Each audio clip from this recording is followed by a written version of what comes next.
Hi Smits, I hope you are doing well. Thank you so much for being here. In this video, I wanted to talk about how I prepare myself for Junk Journal July. There may be some of you that are just starting with this challenge, and I thought I would share some tips that I've used throughout these years of participating in Junk Journal July. So this is the journal that I will be using for this year, for 2024. If you are interested in learning more about Junk Journal July, I welcome you to check out Make Journals videos, and I also have like an introduction video as well. But with the Junk Journal July challenge, this was from 2023. So the prompt list is already out for 2024. My printer doesn't do a really great job of small fine print, so it looks a little blurry, but yeah, I recommend one of the first things that you can do is definitely print out the prompt list. You can take a look at some of these prompts and see, have a general idea of what you want to create. You can follow along and create exactly what the poster is showing, or you can do some interpretation of it. You can do your own thing, absolutely is okay too. I think the most important thing, as always with your journal, is to just have fun with it, and this is your journal and it's nobody else's. It doesn't have to be an exact replica of what the creator is sharing with you on YouTube. I think it's just important to create and have fun. So when I looked through this list, for example, I knew right away what I wanted to do for example, this number 7 is window. I have an idea of what I want to create. Number 9 is scraps. I've already done that. I'm going to be sharing with you a video on day number 9. And some of these I've already done, and there's absolutely nothing wrong with kind of getting a head start and preparing in your mind things that you want to do. And I don't know, there's no rules with this Junk Journal July challenge, so even if you wanted to get a head start in creating some of the elements, there's nothing wrong with doing that as well. So I think the first step for sure is to take a look at the prompt list that's already out. Print it out if you can. If not, I've done in the past, I've written it out on a separate piece of paper and kept it in my journal as well, so that you can easily refer to it. If you want to take a screenshot, you can take a screenshot, of course. But to take a look at the list here and see what ideas that come forward is a great starting point. So I will always have this in here. I have a little pocket section here for this list. Also, I think it's important to, if you want to number your days, I've already decided on a numbering system. So I will be using these number stamps from Shamil Garden that I purchased a long time ago. With me playing around with the papers and the colors that I frequently use for this specific junk journal, I've realized that this ink pad is a bit too light in color and the days won't show up. So I've decided to use this. So I have this kind of date rubber stamp set with this ink pad kind of already in mind when it comes to the Junk Journal July challenge. You can also, of course, use one of these like mini daters, or the ones that already have the days ready to go. You can use that as well. But for myself, for this Junk Journal July challenge, I will be using this stamp set and ink pad. And I think one of the biggest things is to just have an organizer of some sort, or a place to keep my junk journal supplies. What I mean by that is, for example, this pouch is really handy. I keep a lot of my paper scraps and papers that I would like to use. This is all packaging. This is also packaging papers that I want to use in my journals. There's actually a prompt in here day number 12 is actually packaging. I had to count backwards because I couldn't read that number because my printer is not the best, but day number 12 is actually packaging. So if I look through my little pouch here, this is packaging.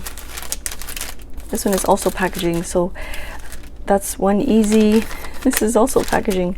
So that's one easy prompt down. And yeah, this is all of these paper bits are packaging. And I think having a smaller pouch is very helpful for me anyways.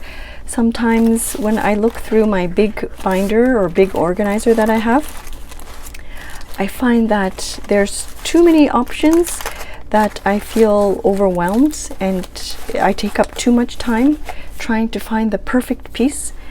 So this is my Traveler's Notebook junk journal organizer. I've had this for quite some time.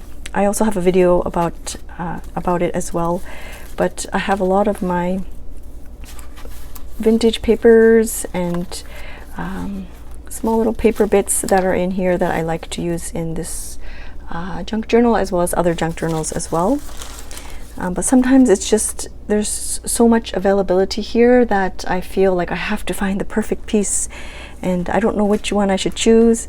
And so when I take this out, I'll start looking through some of the items, and then I feel like, oh, this one is nice, but then this one is also cute and pretty as well, and I start to find myself taking up a lot of time just flipping through bits and pieces when I just kind of want to get started.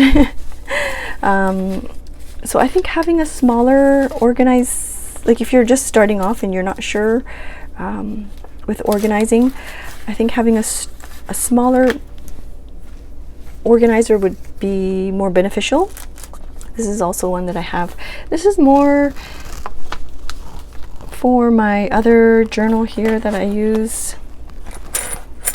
which is not exactly a junk journal, but I do have a lot of junk journaling elements.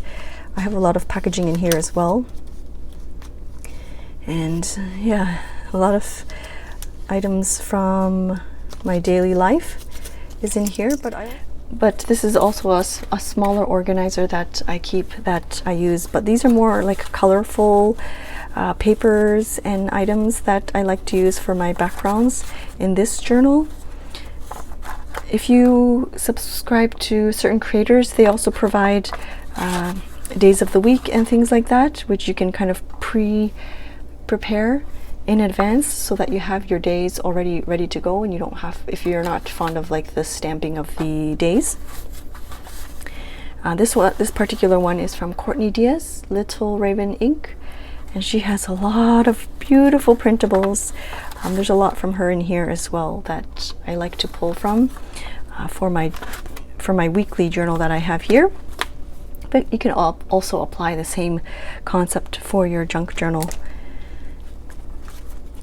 And also another item, if you have one of those tab punches, I need to create some more, but I enjoy using tabs and layering bits and pieces and creating smaller paper elements like this and preparing them in advance, I think is very helpful.